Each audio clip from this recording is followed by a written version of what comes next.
Hello, कैसे हैं आप सभी। पूरा उम्मीद और विश्वास कि आप सभी स्वस्थ हैं, मस्त हैं और अपनी परीक्षाओं की तैयारी में ज़बरदस्त तरीके से लगे हुए हैं। आज की यह क्लास जो है क्लास 12 के इकोनॉमिक्स का है और वीडियो नंबर 10 है। इससे पहले 9 वीडियो बन चुके हैं जिसका लिंक जो है डिस्क्रिप्शन में है, वहां से जाकर आप देख सकते हैं। तो आज की क्लास में जो है 10 से 15 क्वेश्चन करेंगे जो आपके लिए इंपॉर्टेंट है और इकोनॉमिक्स के इंपॉर्टेंट क्वेश्चन का जो है ये वीडियो नंबर लास्ट है। ठीक है, तो इस वीडियो को आप ध्यान से देखिएगा, इसमें जो भी क्वेश्चन बताए जाएंगे आपके परीक्षा के लिए महत्वपूर्ण होंगे।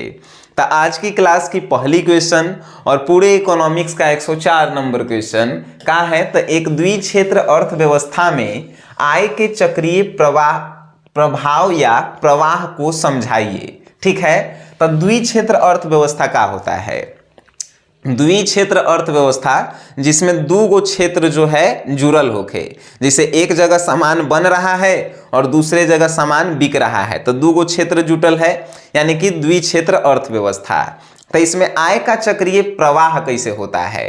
तो आप कुछ पूंजी लगा के कोई सामान बनाते हैं, फिर उसको मार्केट में ले जाके बेचते हैं और उससे जो भी पैसा आता है फिर उसको जो है सामान बनाने में लगाते हैं, फिर सामान बना के मार्केट में बेचते हैं, फिर उससे जो पैसा आता है वो जो है आप सामान बनाने में लगा देते हैं। तो एक द्विक्षेत्रीय अर्थव्यवस्था में आय का जो है प्रवाह है इसी प्रकार होता है कि जो उत्पादन करता होता है पहले उत्पादन करने के लिए पैसा लगाता है, फिर उस उत्पादन वस्तु को मार्केट में ले जाके बेच देता है और उससे जो भी पैसा आता है फिर उससे जो है उत्पादन करता है।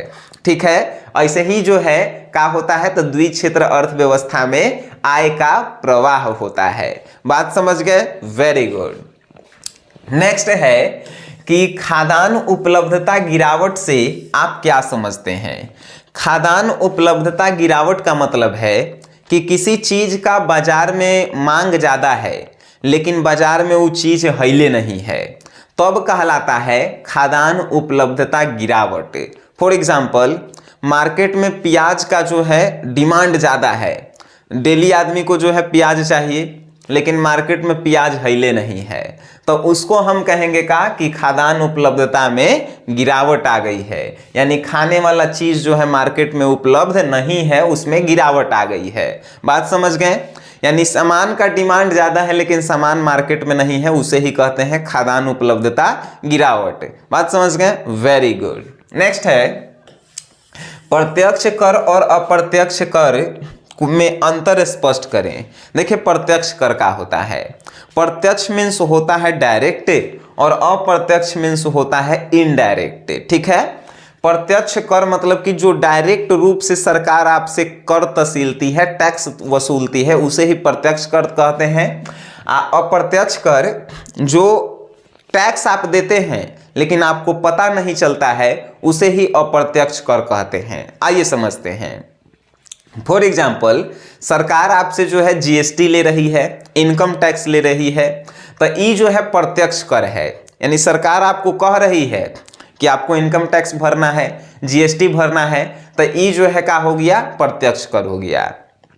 अप्रत्यक्ष कर का हो गया कि आप जो है ये मोबाइल खरीदें, चाहे आप एगो कलम खरीदें, इस पे पहले ही से जो है टैक्स जुड़ल है, वो होता है अप्रत्यक्ष कर। आपको तो पता है कि 5 रुपये का कलम है, 5 रुपया में जो है मिलेगा, लेकिन 5 रुपया में टैक्स जुटल है, तो वो हो गया अप्रत्यक्ष कर। आपको पता भी नहीं चला, सरकार आपसे टैक्स भी ले ली, वो अप्रत्यक्ष कर। जो बता के लेती है जैसे कि जीएसटी, इनकम टैक्स, ये होता है प्रत्यक्ष कर। बात समझ गए, वेरी गुड। नेक्स्ट है मौद्रिक प्रवाह तथा वास्तविक प्रवाह में जो है अंतर बताइए। तो देखिए, मौद्रिक प्रवाह में क्या होता है, तो मौद्रिक प्रवाह में जो है महंगाई का होता है तो बढ़ जाता है, लेकिन मौद्रिक प्रवाह में जो है महंगाई का होता है तो बढ़ जाता है, लेकिन वास्तविक प्रवाह में जो है महंगाई स्थिर रहता है। ठीक है, मौद्रिक प्रवाह में क्या होता है, तो मौद्रिक प्रवाह में वस्तुओं का लेन देन मुद्रा से होता है, लेकिन वास्तविक प्रवाह में जो है वस्तु का लेन देन जो है ना वास्तव में जो है चरम सीमा पे होती है, मतलब कि बहुत ज़्यादा जो है महंगाई इसमें जो है स्थिर रहती है, लेकिन वस्तुओं का डिमांड जो है ज़्यादा होता है। ठीक है, तो ये सब जो है अंतर है। नेक्स्ट है बचत तथा निवेश बराबर होते हैं, व्याख्या कीजिए। बचत तथा निवेश इसलिए बराबर होते हैं क्योंकि जब आप बचत करते हैं, बचत मतलब कि बैंक में जो पैसा आप जमा करते हैं उस पे भी जो है बैंक आपको कुछ ब्याज देती है 2-3%, उसे आप बचत कहते हैं। निवेश का होता है तो जब कोई एक बिजनेस आप स्टार्ट करते हैं तो उस बिजनेस में जो पूंजी लगाते हैं उसे ही निवेश करते हैं। तो दोनों एक तरफ से बराबरे है। कैसे? तब बचत आप करते हैं तो किसके लिए? ब्याज के लिए जो आपके फ्यूचर में काम आए। निवेश भी आप कर रहे हैं बिजनेस बनाने के लिए जिससे आप कुछ कमाएं। तो दोनों जो है का है बराबर ही है, यानी बचत और निवेश जो है दोनों आप कमाने के लिए ही कर रहे हैं, तो ये दोनों जो है आपस में बराबर है। बात समझ गए? Very good. नेक्स्ट है चयनात्मक साख नियंत्रण क्या है? चयनात्मक साख नियंत्रण कहने का मतलब है कि ये वो वैसा उपाय जिसमें जो है विश्वास जो है एक दूसरे के बीच बनता है। आइए तनी मनी हम आपको समझाते हैं। वैसा उपाय जिनका उद्देश्य अर्थव्यवस्था के कुछ विशेष कार्यों के लिए दी जाने वाली साख और प्रवाह को नियंत्रित करना चयनात्मक साख नियंत्रण कहलाते हैं। फॉर एग्जाम्पल, सरकार जो है कोई विशेष कार्य के लिए किसी को पैसा देती है तो उसे ही कहते हैं चयनात्मक साख। अब आइए हम समझते हैं अपन भाषा में। जैसे मान के चलिए हम आपको जो है कुछ पैसा दिए, काहेला? पढ़ेला। तो पढ़ना एगो विशेष काम हुआ, उसके लिए जो है हम आपको पैसा दिए, लेकिन जो हम पैसा दिए आपको पढ़ने के लिए और आप नहीं पढ़ रहे हैं तो वो चयनात्मक साख नियंत्रण मेरे द्वारा किया गया, लेकिन आपने उस विश्वास, साख मतलब होता है विश्वास, तो उसे जो है ना आपने तोड़ दिया। तो चयनात्मक साख का होता है तो किसी विशेष कार्य के लिए जब किसी को पैसा दिया जाता है तो उसे ही चयनात्मक साख कहते हैं। बात समझ गए? Very good. नेक्स्ट है साधन के प्रतिफल तथा पैमाने के प्रतिफल में जो है अंतर बताइए। तो साधन के प्रतिफल का होते हैं और पैमाने के प्रतिफल का होते हैं। तो इन लोगों में जो है बहुत सारे अंतर हैं। जैसे आपसे कहे तो साधन के प्रतिफल के अंतर्गत एक साधन परिवर्तनशील होते हैं जबकि अन्य साधन स्थिर होते हैं।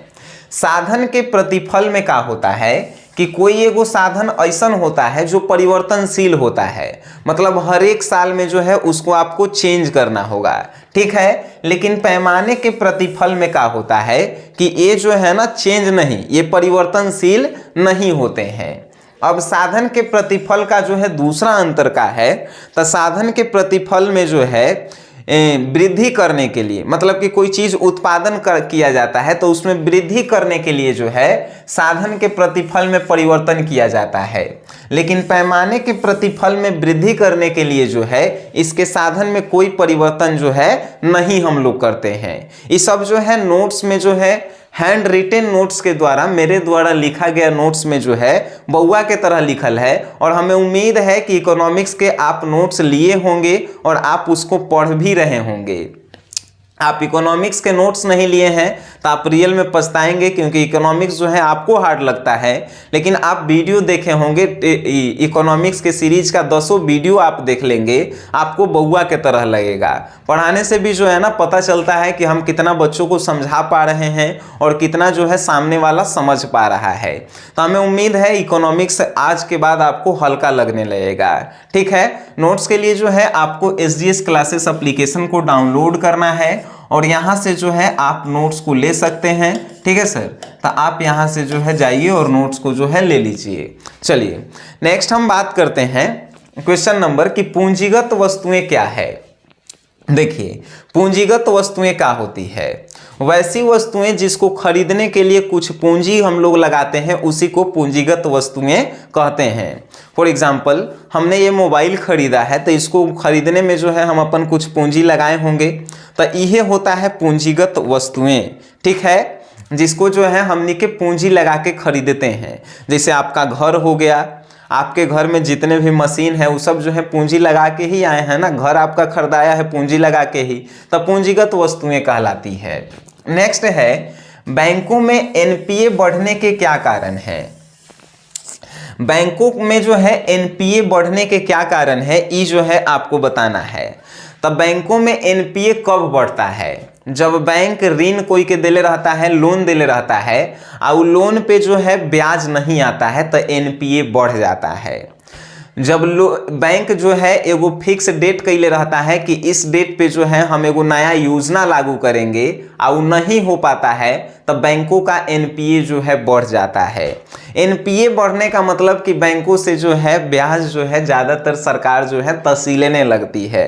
बात समझ गए? अब मान के चलिए हम आपको जो है किसी दूसरे से पैसा दिलवाएं, आप हमको पैसा नहीं दिए तो हमरा से जो है जिससे दिलवाए हैं तो वो तो क्या कहेगा कि तोरा से हम पैसा लेंगे और ब्याज बढ़ा के। तो वैसे ही जो है बैंक को जो ऋण देले रहता है अब बैंक आपको दिया है और आप जब पैसा नहीं देंगे, ब्याज नहीं देंगे तब बैंक का एनपीए जो है ना क्या होता है तब बढ़ जाता है, यानी बैंक पे प्रेशर बढ़ जाता है। बात समझ गए? Very good. नेक्स्ट है वस्तु विनिमय प्रणाली की सीमाओं को बताइए। वस्तु विनिमय प्रणाली का होता है मतलब कि वस्तुओं के बदले में वस्तुओं का लेन देन। आप देखिएगा गांव देहात में आज भी जाइएगा, बहुत ज़्यादा गांव देहात में तो हमने के चॉकलेट लेमचूस खरीदने के लिए जो है घर से अनाज ले जाते हैं, मकई गेहूं जो भी है, तो अनाज के बदले में सामान मिलता है। यानी वस्तुओं के बदले में जब वस्तु आप लेते हैं तो उसे ही कहते हैं वस्तु विनिमय प्रणाली। ठीक है, अब वस्तु विनिमय प्रणाली के लिए जो है सीमाएं क्या क्या है, यानी शर्त क्या क्या है। तो वस्तु विनिमय प्रणाली की पहली शर्त कि दोनों वस्तु की अधिक मात्रा में उपलब्धता होनी चाहिए। अब जैसे हम मान के चलिए लेके गए मकई 1 कटोरा है, अब वहाँ पे चॉकलेट हमको 4 गो लेवेला है और दे ही नहीं रहा है तो वस्तु विनिमय प्रणाली होगा नहीं। हम कहेंगे कि भाई हम जाए थे घरे नहीं ले वहाँ, है कि नहीं, तो वस्तु विनिमय प्रणाली नहीं हो पाएगी। यानी पहली सीमा है दोनों वस्तुओं की उपलब्धता होनी चाहिए।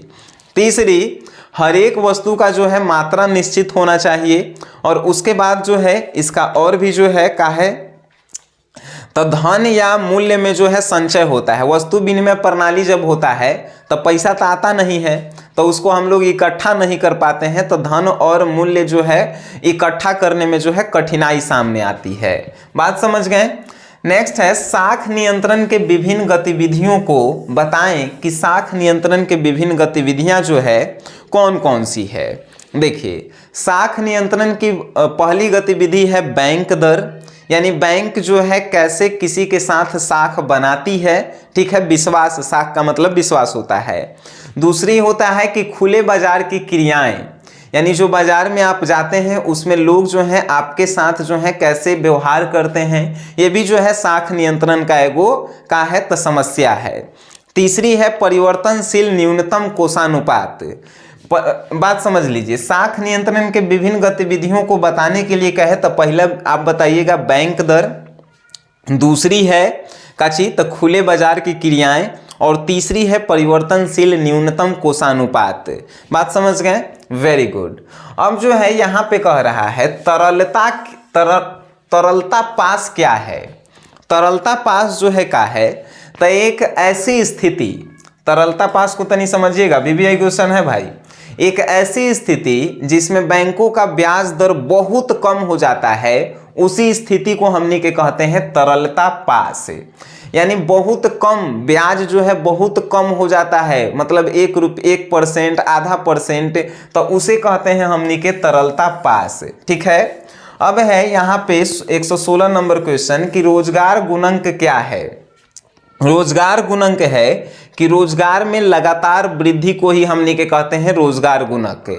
मान के चलिए कि आज जो है 10 गो आदमी रोजगार कर रहा है, कल 20 गो जो है सरकार रोजगार देवे, परसों जो है 30 गो के देवे, तो ऐसे ही लगातार जब रोजगार में बढ़ोतरी होती है तो उसे हमने के कहते हैं रोजगार गुणक।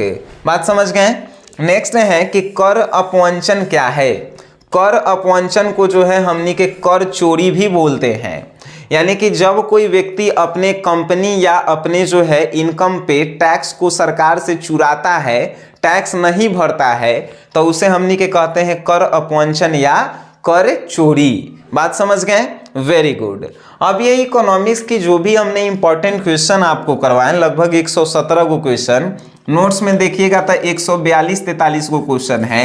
ये सभी क्वेश्चन जो है ना आपके लिए जो है VVI क्वेश्चंस हैं इस बार के एग्जाम के लिए। तो अगर आप इन नोट्स के जो है जाकर नहीं देखते हैं, जाकर इस वीडियो को नहीं देखेंगे, नहीं समझेंगे, तो आप क्या लिखेंगे इकोनॉमिक्स में। इसीलिए हम कहते हैं कि आप एक बार नोट्स देखिए, उसके बाद एक बार वीडियो देखिए और एक बार अपने से हैंड रिटन कीजिए। मतलब कि बिना देखे हुए उस आंसर को लिखिए, आप जिंदगी में कभी नहीं भुलाएंगे। बात समझ गए? तो समझ गए। तो इकोनॉमिक्स जिनको हार्ड लगता है, प्लेलिस्ट का लिंक जो है वीडियो के डिस्क्रिप्शन में है, पूरा प्लेलिस्ट उनको भेज दीजिए। और बाकी आप इस वीडियो को देखे हैं उसके लिए धन्यवाद।